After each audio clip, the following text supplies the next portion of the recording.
मैं वहाँ वो इंग्लैंड पर कारपेट बीमारी कर रहा था जर्मनी जंग अजीम दोम में। तो 1 इंच भी जगह खाली नहीं थी इंग्लैंड की।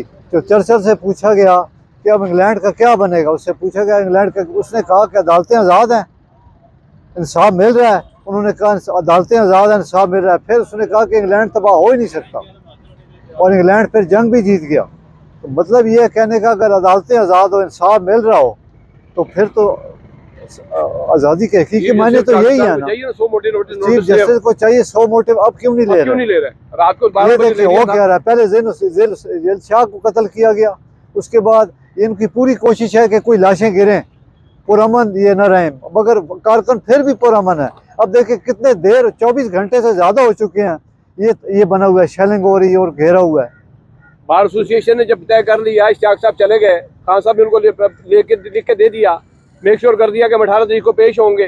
तो फिर ये आईजी को साहब को चाहिए था ना, ये पुलिस को वापस बुला लेते। खान साहब पुलिस को इसलिए गिरफ्तारी नहीं देना चाह रहे कि ये रास्ते में उनको कत्ल कर देंगे, शहीद कर देंगे इनको।